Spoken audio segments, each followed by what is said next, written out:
Hi friends, welcome to Mirisa's Kitchen. என்னோட பார்த்தீங்களா இடியப்பம் வச்சிருக்கு. நான் இன்றைக்கு உங்களுக்கு செய்து காட்ட போறது இடியப்ப கொழுக்கட்டை. அநேகமா சிங்களாக்கள் கூடுதலா இது செய்வாங்க ஸ்ரீலங்காவில். கொழுக்கட்டை செய்யலாம். நான் இடியப்பத்துல கொழுக்கட்டை செய்யறது கொஞ்சம் சிரமம். என்னென்னு செய்யறேன்னு பார்ப்போம். இதுக்கு நான் 1 கப் பயறு எடுத்திருக்கிறேன். இந்த பயறு வறுத்து குத்தி தோல் நீக்கின பயறு. பயரை வறுக்கணும். வறுத்து இந்த லைட் ப்ரௌன் கலருக்கு எடுத்து போட்டு குத்தி தோல் எல்லாம் நீக்கின சுத்தமான பயறு. இதை நான் ஒரு கழுவி போட்டு உப்பு போட்டு அவிய விட போறேன். பாருங்க, விட்டுட்டு இதுக்கு தேவையான அளவு உப்பு போட்டுட்டு அவிய விடணும். அவியிற பதம் கரைஞ்சு போயிடக்கூடாது. ஆனா முழு பயரா இருக்கணும். கையால நசிச்சா நசியணும்.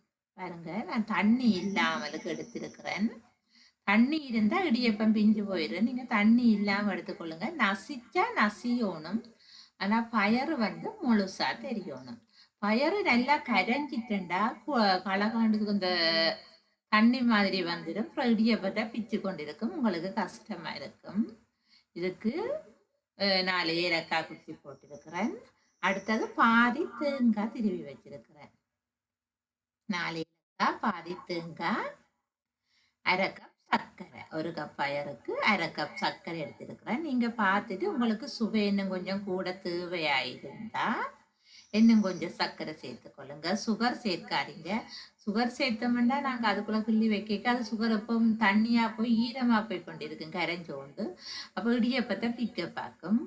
அப்ப நான் அதனால நீங்க சர்க்கரை சேர்த்துக்கொள்ளுங்க. நாட்டு சர்க்கரை, கருப்பட்டி எப்படி என்னென்னு சேர்த்துக்கொள்ளுங்க. அதங்கால வச்சு போட்டு 2 சுண்டு அரிசி மா எடுத்திருக்கிறேன். நான் தனி அரிசி மா எடுத்துட்டு அதுக்கு தேவையான அளவு உப்பை போட்டுட்டு சுடு தண்ணி 5 பங்கும் 1 பங்கும் பச்சை தண்ணியும் கலந்த கலவை எடுத்து நான் ஊற்றி குழைக்கிறேன். முதல்ல நான் இடியப்பம் அவிக்கிறது இப்படி என்ற மெதத்தில் காட்டியிருக்கிறேன். 5 பங்கு சுடு தண்ணிக்கு 1 பங்கு பச்சை தண்ணி கலந்து உப்பும் போட்டு குழைச்சு கொள்ளுங்க. தேவையான தண்ணி விட்டு அதே தண்ணியை விட்டு குழைச்சு கொள்ளலாம். 1 தேக்கரண்டி தேங்காண்ணையோ ஏதாவது நீங்க சமையலுக்கு பயன்படுத்துற எண்ணெய் விட்டு கொள்ளுங்க. அந்த எண்ணெய் விட்டமா இருந்தா எடுக்க கையில ஒட்டி கொள்ளாமலுக்கு வரும். ஈஸியா இருக்கும். இடியப்பத்துக்கும் குழைக்க இதே மெத்தட்டை நீங்க பயன்படுத்துங்க. இப்ப வடிவா குழைச்சி எடுத்து போட்டு உங்கள்கிட்ட வாழை இலை இருந்தா வாழை இலையில குழைஞ்செடுக்கலாம். அப்படி வாழை இலை கிடைக்க இல்லையா இருந்தா பொலித்தீன்ல நாங்க சின்ன ஒரு பொலித்தீன் பேக் கொண்டு எடுத்து அதுக்கு மேல நாங்க குழைஞ்சு எடுக்கலாம். வடிவா குழைச்சு கொள்ளுங்க. பாருங்க, இதே பதத்துக்கு குழைச்சிட்டு அங்கால குழைச்ச பயறு உள்ளுடன் என்று சொல்றது பில்லிங் அதுக்குள்ள வைக்கிறதுக்காக நான் 4 பொலித்தீன் எடுத்திருக்கிறேன். இந்த பொலித்தீனுக்கு சாடையா எண்ணெய் பூசிக்கொள்ளுங்க. இதை நாங்க இடியப்பத்தை புளியத்துவங்கக்கு இட்டலி சட்டிய ஏதாவது ஒரு அவிக்கிறதுக்கு கொண்டு அடுப்புல வச்சுட்டு அதை ரெடி பண்ணி கொள்ளுங்க. சுடு தண்ணி விட்டு தண்ணியை கொதிக்க வைங்க. ஏனெண்டா நாங்க இடியப்பத்தை புளிஞ்சு எடுத்த பிறகு உடனடியாகவே நாங்க என்ன செய்யணும்டா இதுக்கு ஃபில்லிங் வச்சு போட்டு மூடிட்டு வச்சிடணும். கன நேரம் வச்சு போட்டு வச்ச மாதிரி இருந்தா அதுல இருந்து சர்க்கரையில இருந்து வர கொஞ்சம் தண்ணி வந்தா கூட இடியப்பத்தை பிச்சு எடுக்கும். அப்புறம் மேலால சாடையா இடியப்பம் புளிஞ்சு விட்டாத்தான் அந்த உடைஞ்சதுகள் எல்லாம் மூடும். பாருங்க, ஒரு புடி எடுத்த மாதிரி இருந்தா ஒரு உரலுக்கு அளவானது எடுத்த மாதிரி இருந்தா அதுல 2 இடியப்பம் புளிஞ்சு கொள்ளுங்க. அடுத்தது நீங்க புளிகிற இடியப்பம் நல்ல பெருசு பெருசா இருந்தா நல்லா. பெரிய இடியப்பம் நீங்க புளிஞ்செடுக்க அப்படியே நல்ல பெரிய கொழுக்கட்டை வரும். உள்ளுடனே நாங்க கணக்க வச்சு கொள்ளலாம். சின்ன நீங்க புளிஞ்சிங்களா இருந்தா அப்படியே முறிஞ்சு கொள்ளணும். சின்ன கொஞ்சம் உள்ளுடன் தான் வைக்கலாம். அது சிரமமா இருக்கும், டேஸ்டும் இருக்காது. கணக்க வைக்க நல்லா இருக்கும். பாருங்க, அப்படியே நான் ஒரு உரல் மாவுல 2 இடியப்பம் புளிகிற அளவுக்கு எடுங்க. பெரிய பெரிய இடியப்பங்களா புளிச்சு கொள்ளுங்க. தடிப்பா புளியாதீங்க, மெல்லிசா ஆனா பரப்பளவுல கூடினதா இருக்கணும். பாருங்க, அப்படி புளிஞ்சு எடுத்திருக்கிறேன். இதுக்கு மேல நான் வச்சுட்டேன் ஒரு முறை.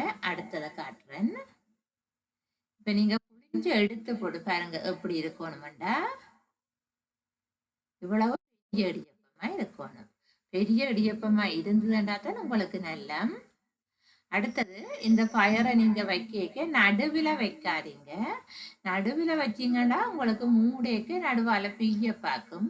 ஒரு கரைக்கு வச்சு போட்டு மற்ற கரையால அப்படியே தூக்கி மூடிக்கொள்ளுங்க. நடு பகுதியா பிரிச்சுட்டு ஒரு பக்கத்துக்கு மட்டும் வச்சுக்கொள்ளுங்க பயறு. இங்கால கரையோட இப்ப பாருங்க நான் வைக்கிறேன், அங்கால பக்கத்துக்கு வைக்கல. அடுத்தது இந்த பயருக்குள்ள ஒரு துளி தண்ணி கூட இருக்கக்கூடாது. ஏனென்றா நாங்க இப்படி வச்சுட்டு மூடைக்க இடியப்பமா பச்சைமா மிகவும் மெல்லிசு சின்ன சின்னமா அது என்ன செய்யும்டா அப்படியே கரையிற மாதிரி வந்துடும். அப்புறம் உங்களுக்கு துளைகள் வந்துடும். பிறகு நாங்க என்ன செய்யணும்னா அதுக்கு மேல சாடையா இடியப்பத்தை புளிஞ்சு விட்டா தான் அந்த துளை அடிபடும். உங்களுக்கு அப்படி பிஞ்சிட்டா பிரச்சனை இல்லை. வச்சு போட்டு சாடையா மேலால இன்னும் இருக்கா இடியப்பத்தை புளிஞ்சு விடுங்க. விடிஞ்சா அந்த துளைகள் இருந்ததாண்டா ஏதாவது ஓட்டைகள் அப்படி வந்ததா இருந்தா அது அடங்கும். இதே மாதிரி எடுத்துட்டு பாருங்க நல்ல இடியப்பம் வந்து நல்ல கொழுக்கட்டை அமைப்புல வந்து இருக்கு. சாடையா அப்படியே கையால அமர்த்தினீங்கன்னா பச்சை மாத்தானே அப்படியே தானா ஒட்டிக்கிட்டுரும்.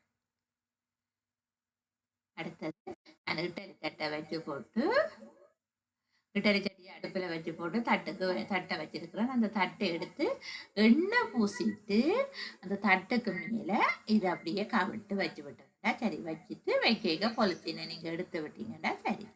அப்படியே நல்ல அழகான சுவையான இடியப்ப கொழுக்கட்டை.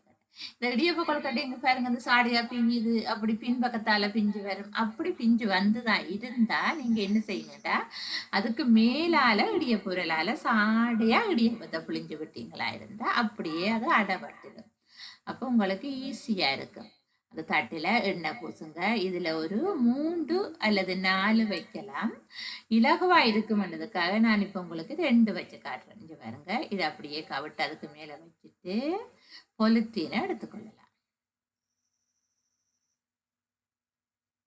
எடுத்துங்க. அதே மாதிரி அடுத்ததையும் வையுங்க. வச்சுட்டு ஒரு 5 நிமிஷம் போதும். 5 நிமிஷத்துல அப்படியே கரண்டியாலே எடுத்துருக்கலாம். பாருங்க எனக்கு சிலதுக்கு மேலால இடியப்பம் தெரியுது. அது எனக்கு உடைஞ்சது. அந்த உடைஞ்சதுக்கு மேலால நான் என்ன செய்திருக்கிறேன் மேலால அப்படியே இடியப்பத்தை சாடையா புளிஞ்சு வச்சிருக்கிறேன். உங்களுக்கு காட்டுறதுக்காகத்தான் அதையும் எடுத்து வச்சிருக்கிறேன். இங்க பாருங்க இது உடையில நல்லா வந்தது. அந்த நடுவில் இருக்கிற 1 2 என்ன செய்திருக்கு சாடையா உடைஞ்சது. அந்த சாடையா உடைஞ்சதுக்கு தான் இது பின்பக்கத்தால சாடையா உடைஞ்சது. இதுவும் சாடையா உடைஞ்சிருக்கு பாருங்க. அதுக்கு மேலால சாடையா நான் இடியப்பத்தை புளிஞ்சு விட்டுருக்கிறேன். இதுக்கு பின்னுக்கு சின்ன ஒரு துளை வந்திருக்கு. நான் சின்ன இடியப்பம் வச்சிருக்கிறேன். பாருங்க என்ன அழகான இடியப்ப கொழுக்கட்டை. மிகவும் சாஃப்டா இருக்கும். மற்ற கொழுக்கட்டையை விட இது நல்ல சாஃப்டா இருக்கும், சுவையா இருக்கும். நீங்களும் செய்து அசத்துங்க. Thank you viewers.